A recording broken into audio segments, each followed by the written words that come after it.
مان ہے ہاذہ النار، یہی وہ آگ ہے اللاتی کنتم بہا، جسے تم تکذبون جھٹلایا کرتے تھے۔ افسحر ھذا، کیا پھر یہ جادو ہے؟ ام انتم لا تبصرون، یا تم دیکھتے نہیں؟ اصلوہا، اب تم داخل ہو جاؤ اس میں۔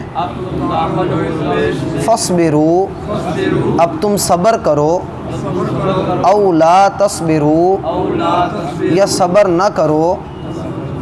بھائی دھیان کدھر چلا جاتا ہے، اکٹھے پڑھیں۔ او لا تصبروا، یا صبر نہ کرو۔ سواء علیکم، تم پر برابر ہے۔ انما، بات یہ ہے کہ تجزون، تم جزا دیے جاؤ گے۔ ما کنتم، اس کی جو تم تھے۔ تعملون، عمل کرتے۔ احباب گرامی، سورت کا آغاز اللہ رب العالمین نے ایسے انداز سے کیا ہے کہ جس سے ایک مومن کا دل کانپ اٹھتا ہے اور دل کے اندر اللہ کی ہیبت اور قیامت کے دن کی ہولناکی وہ امڈ آتی ہے۔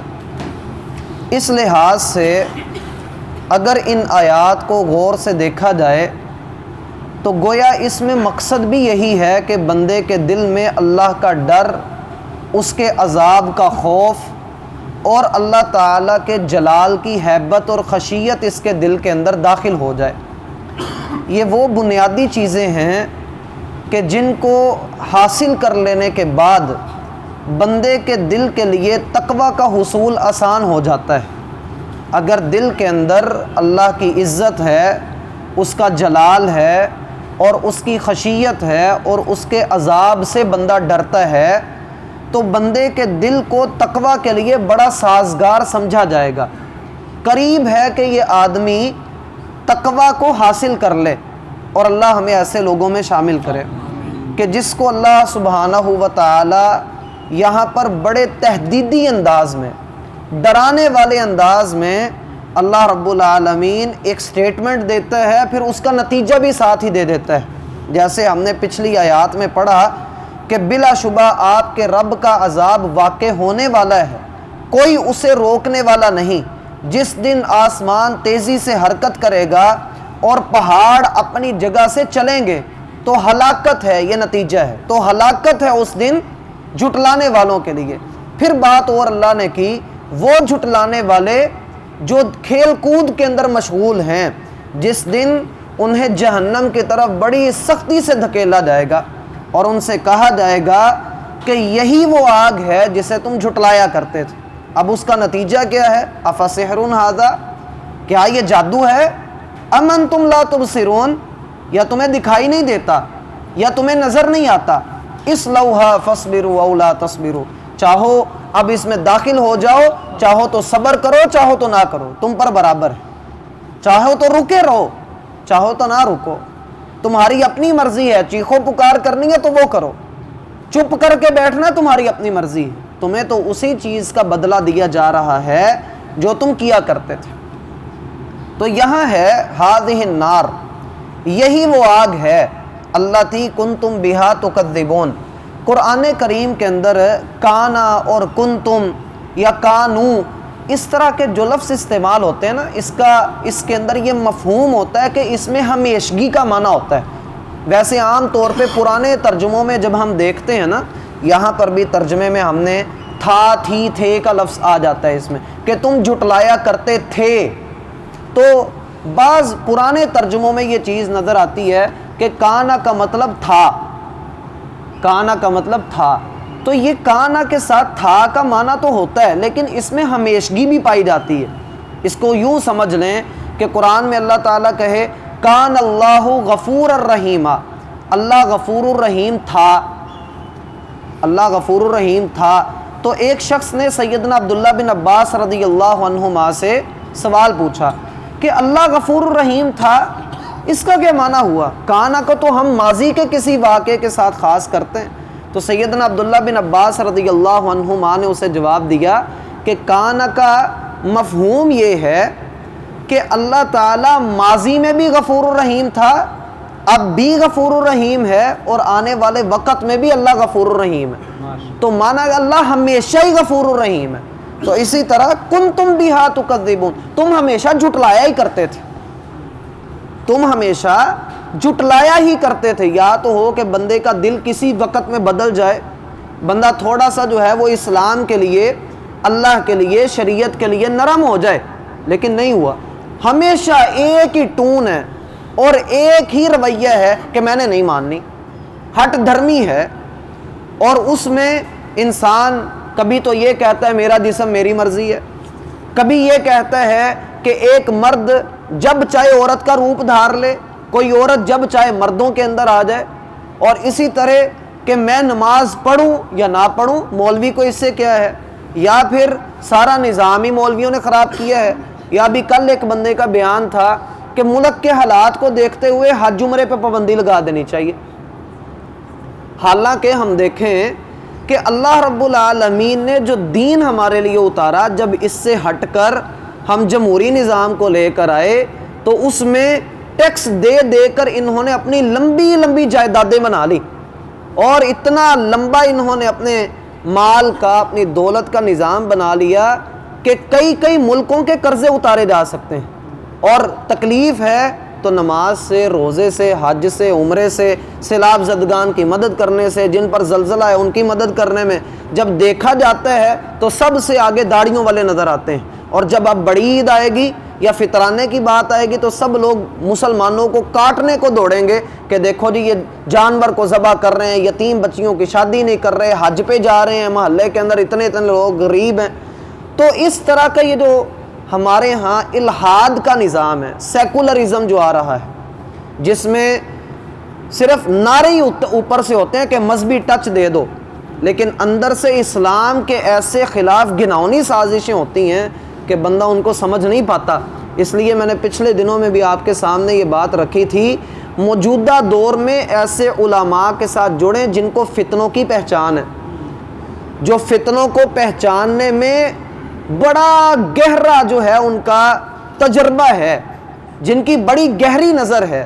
آپ ایسے علماء کے ساتھ ضرور جڑ جائیں کہ جو انسان کو متنبع کریں کہ یہ چیز فتنہ ہے، تم اس سے بچ جاؤ، بھلے وہ دیکھنے میں کتنی خوبصورت کیوں نہ ہو، بھلے وہ دیکھنے میں کتنی اچھی کیوں نہ ہو۔ کوئی کہتا ہے میں ریاست مدینہ بنا دوں گا، کوئی اٹھ کر کہتا ہے کہ میں اگر جو ہے معاذ اللہ استغفر اللہ کہ اگر ہمارا لیڈر نبی علیہ السلام کے دور میں ہوتا تو اللہ کے رسول کا خلیفہ معاذ اللہ وہ ہوتا۔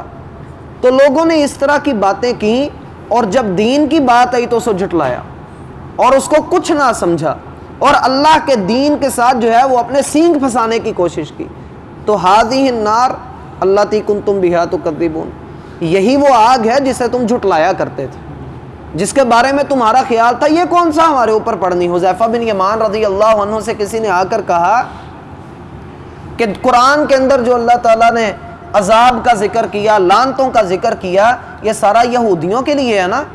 تو سیدنا حذیفہ بن یمان رضی اللہ عنہ نے کہا تم کس سوچ میں پڑے ہوئے ہو؟ تم تو یہ سمجھ رہے ہو کہ کڑوا کڑوا سارا ان کے لیے اور میٹھا میٹھا تمہارے لیے۔ ایسا نہیں ہے۔ اللہ نے قرآن میں پچھلی قوموں کے زوال کے جو سبب بیان کیے ہیں وہ اللہ نے ہمیں آئینہ دکھایا ہے کہ ان کے زوال کا، ان کو اوپر عذاب آنے کا سبب یہ تھا، اگر تم کرو گے تو تمہاری حالت بھی ایسی ہوگی۔ جب عیسیٰ علیہ السلام کے حواریوں نے کہا نا کہ آسمان سے ایک دسترخوان، کھانے کا ٹیبل سجا سجایا، پکے پکائے کھانے ہمارے سامنے اتریں، تو عیسیٰ علیہ السلام نے کہا اللہ سے ڈرو اور ایسے معجزے نہ مانگو۔ تو لوگوں نے کہا ہم تو اللہ تعالیٰ پر ایمان لانا چاہتے ہیں، دل کی تسلی کے لیے یہ چیز مانگ رہے ہیں۔ تو اللہ تعالیٰ نے آیات اتاری، اللہ تعالیٰ نے کہا انی منزلها علیکم، میں وہ دسترخوان اتار دوں گا، اللہ کے لیے کچھ مشکل نہیں ہے۔ فمن یکفر بعد منکم فانی اعذبه عذابا لا اعذبه احدا من العالمین، اگر اس دسترخوان کے آنے کے بعد کسی نے یہ کہا کہ یہ جادو ہے یا اسے جھٹلایا تو پھر میں اسے ایسا عذاب دوں گا، کائنات میں نے کسی کو ویسا عذاب نہیں دیا ہوگا۔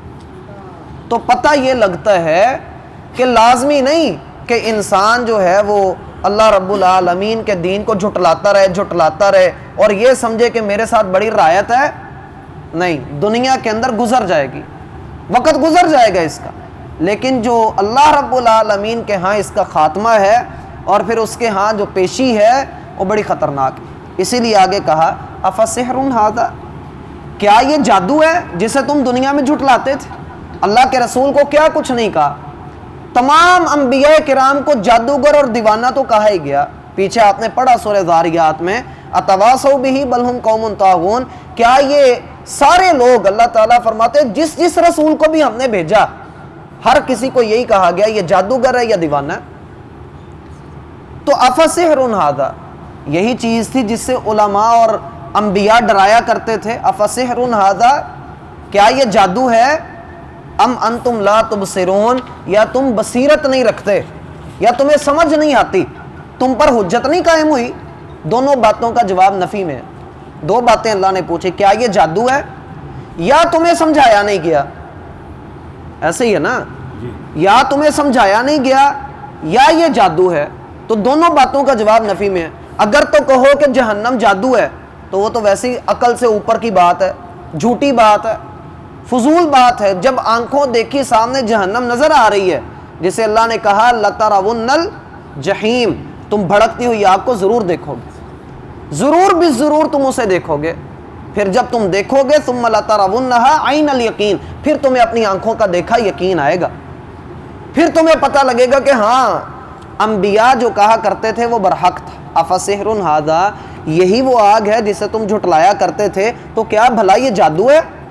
نہیں، جادو تو نہیں ہے۔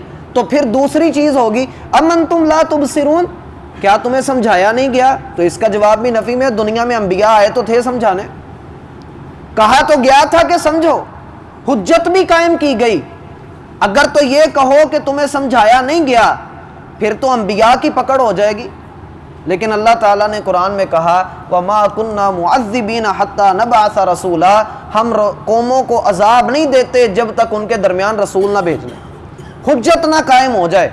اور انبیاء کے بعد علماء ہیں جو ہمیں آ کر خبردار کرتے ہیں، ڈراتے ہیں، سمجھاتے ہیں، اور اگر ہم پھر بھی کہیں کہ انہوں نے نظام خراب کیا ہوا ہے، یہی لوگ ہیں ملک کے اندر حالات خراب کرنے کے ذمہ دار، تو پھر میرا بھائی ہماری اور ان کی حالت میں فرق کوئی نہیں ہے۔ جھٹلانے کی صورت مختلف ہو گئی، انہوں نے واضح لفظوں میں جھوٹا کہہ دیا اور ہم نے علماء کے کردار کو، ان کی ذات کو نشانہ بنا لی، جی ہم فلاں کی بات نہیں مانتے، جی فلاں مولوی ہے ہم نہیں اس کی سنتے۔ افسحر ھذا ام انتم لا تبصرون، کیا یہ جادو ہے یا تمہیں سمجھایا نہیں گیا؟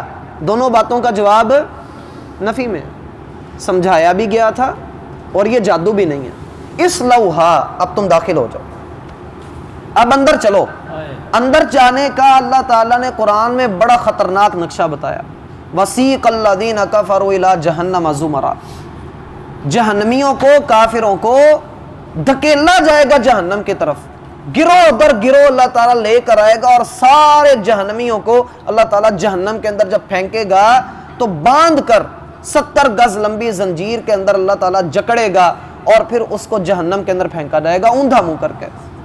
اس لوحا ڈال دیے جائیں گے، جسے آپ پڑھتے ہیں الذی یصلی النار الکبریٰ، وہ جو ڈالا ویتجنبھا الاشقی الذی یصلی النار الکبریٰ، اس دین سے اجتناب، اللہ کے حکم سے وہی بچنے کی کوشش کرتا ہے جو بڑا ہی بدبخت ہے۔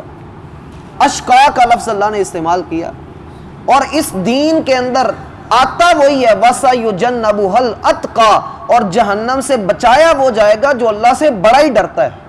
الَّذِي يُؤْتِي مَالَهُ يَتَزَكَّى، جو اپنا مال اللہ کے راستے میں دیتا ہے کہ خود پاک ہو جائے، اپنی پاکیزگی کے لیے، اپنے گناہ دھونے کے لیے اللہ کے راستے میں صدقہ دیے ہی رکھتا ہے۔ صدقہ دیا کریں، جس قدر ہو سکتا ہے صدقہ دیا کریں۔ قرآن میں اللہ تعالیٰ نے مرنے والے کے متعلق بہت باتیں بتائی ہیں، اور جہاں اللہ نے یہ بتایا نا کہ جب وہ زندہ ہوگا تو کون سا عمل کرنے کی خواہش کرے گا، اگر کسی مردے کو زندہ کرو تو وہ کیا خواہش کرے گا؟ کون سی نیکی کرنے کی خواہش کرے گا؟ صدقہ کرنا. وہ کہے گا اللہ مجھے صدقے کا موقع دے. تو صدقہ کرو. نماز پڑھتے ہو تو ہر نماز کے ساتھ صدقہ کرو. 10 روپے 15 روپے 20 روپے ڈالتے بندے کو کچھ نہیں ہوتا, لیکن صدقہ لازمی کرو. تو کہا اس لوہا, قیامت والے دن سب سے زیادہ جو چیز بندوں کو جہنم سے بچائے گی, اتقوا النار ولو بشق تمرہ, جہنم سے بچو بھلے آدھی کھجور ہی اللہ کے راستے میں صدقہ کیوں نہیں کرتا. ہر بندہ اپنے صدقے کے سائے تلے ہوگا.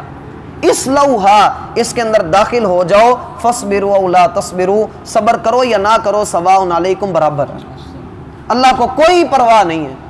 دنیا کے اندر اسی طرح چیخو پکار کر کے اللہ کے سامنے رو, ہو ہی نہیں سکتا کہ اللہ تم پر اپنی رحمت نہ کرے, اللہ تعالیٰ تمہارا بازو نہ پکڑے, یہ ہو ہی نہیں سکتا. لیکن کل قیامت کے دن اعتراف کرنے سے اور اللہ کے سامنے گڑ گڑانے سے کچھ فائدہ نہیں ہوگا. بے موقع, جیسے شادی کے موقع پہ میت کی باتیں نہیں نہ کی جاتی, ایسے ہی کل قیامت کے دن عمل کی بات نہیں ہوگی.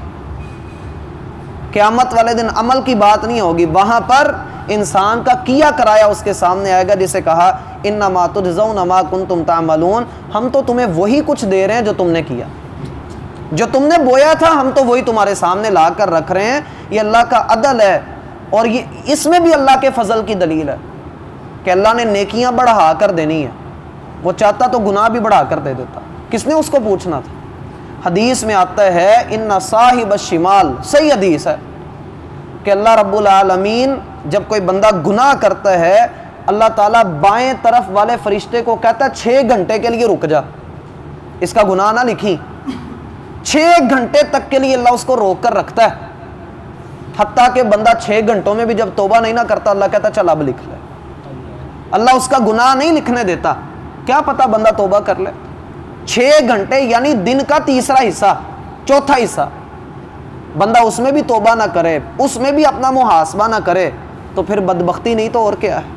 اللہ تعالیٰ سمجھنے کی توفیق عطا فرمائے. اس کو پڑھ لیجیے. هذه النار التي كنتم بها تكذبون أفسحر هذا أم أنتم لا تبصرون اصلوها فاصبروا أو لا تصبروا سواء عليكم